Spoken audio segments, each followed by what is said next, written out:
Hey guys, Michael here, and as promised, I said I was going to cover the Marvel Multiverse.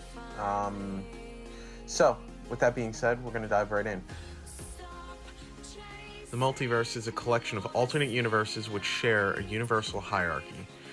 It is a subsection of a larger omniverse, the collection of all alternate universes basically that exist throughout, every part of fiction, which I'm going to probably dive more into later on in this video.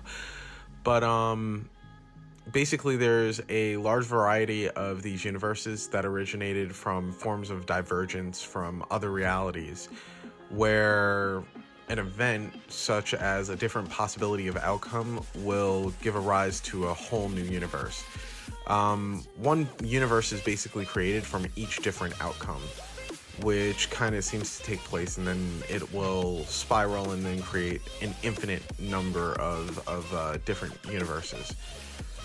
There are physical beings that represent certain things in the universe, speaking of that hierarchy, such as eternity or space or time or whatever the case is, or even death. I think DC Comics has quite a few of those too, but I think Marvel has quite a bit of those. Bear with me, guys. Also, I do know a little bit about Marvel, but I'm not as well versed in Marvel as I am with DC Comics. DC I'm more familiar with, so I actually had to do a lot of research to kind of figure out what was going on as far as this multiverse, and then compile it down to really as much as digestible bites as I possibly could at this point, because I mean it is so massive and it could get so confusing and so convoluted sometimes, if you want me to be honest. But the first appearance of the Marvel Multiverse was in 1962, a series called Strange Tales number 103, where the Human Torch was transported to another Earth. This basically established the existence of the multiverse, and basically Marvel appears to be the first to contain or really reference an omniverse,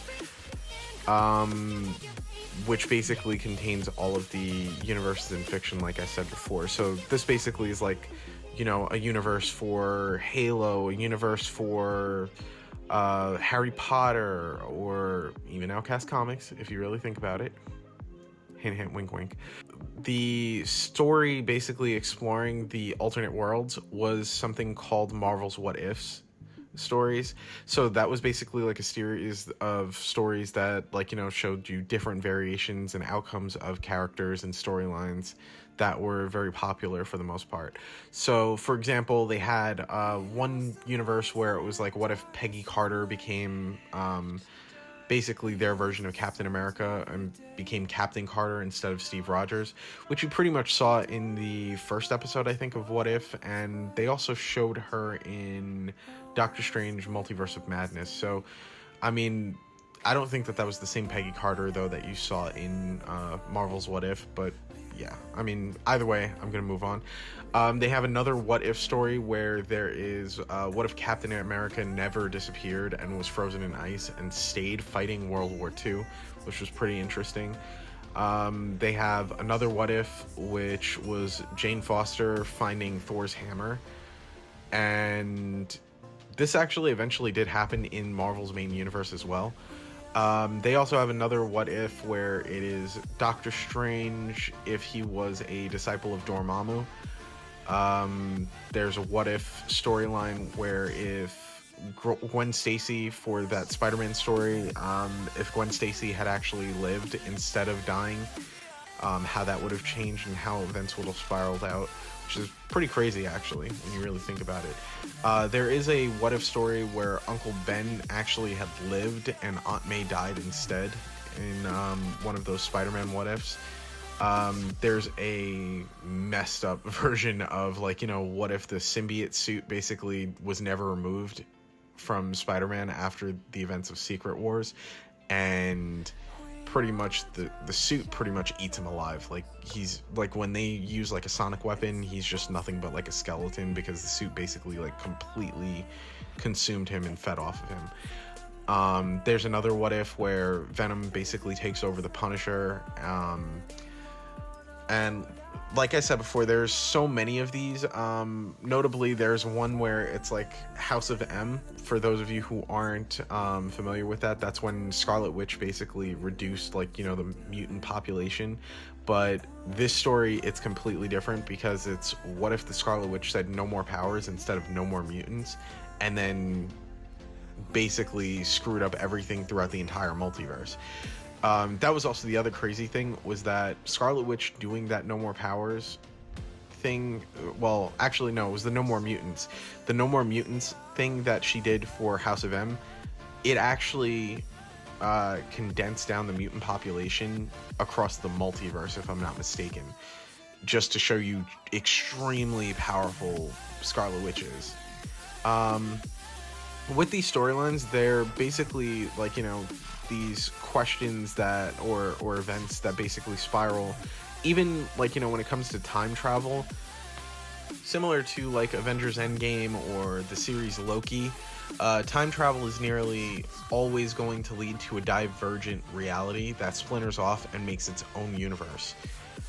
This is the same concept that was talked about between Bruce and the Ancient One, where he was basically saying, like, you know, well, you know, we could take the stones and we can fix our reality. And she's like, yeah, but it would branch off and ruin my reality. So it would benefit yours, but it wouldn't benefit mine, my new reality that spirals off from it. And the way to fix that was to return the Infinity Stones basically in the time which they were taken, so that this way there was no splinter and the timeline would basically remain intact. Which is also the reason why Loki is a little bit different, and there was no multiverse by that point. For those of you guys who haven't seen the series, I'm sorry, spoiler alert.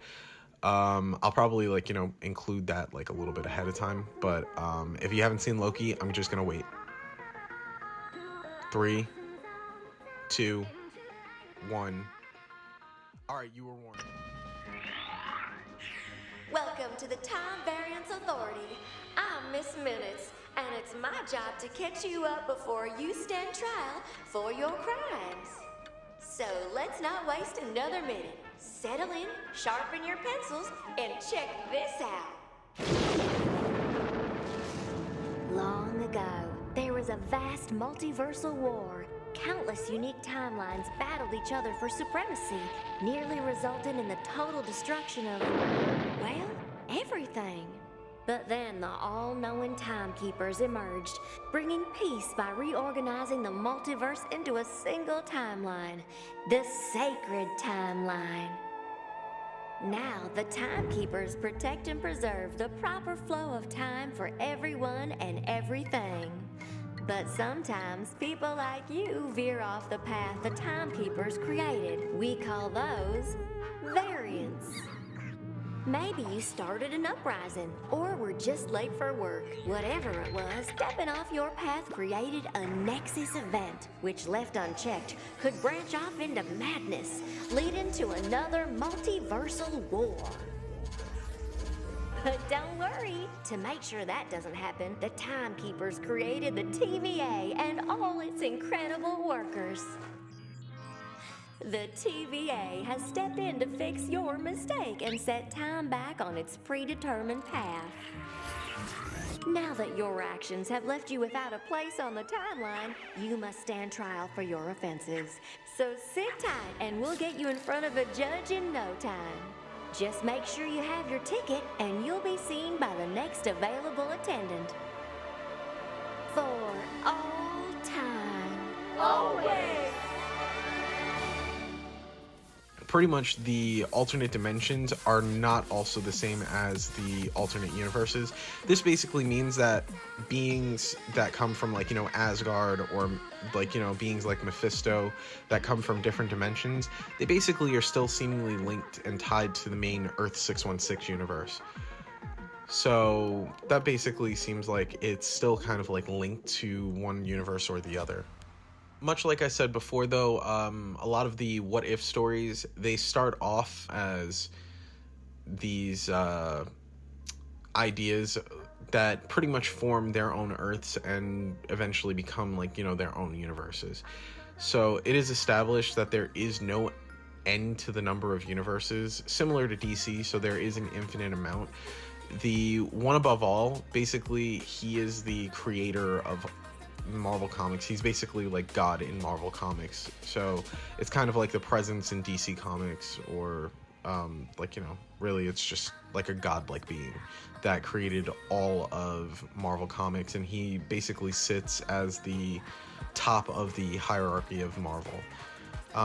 He's also sometimes used as the representation of the writers that come up with the stories in Marvel Comics. So just to kind of show you the idea that he's basically the one who comes up with the stories because of the fact that he is the god of MCU.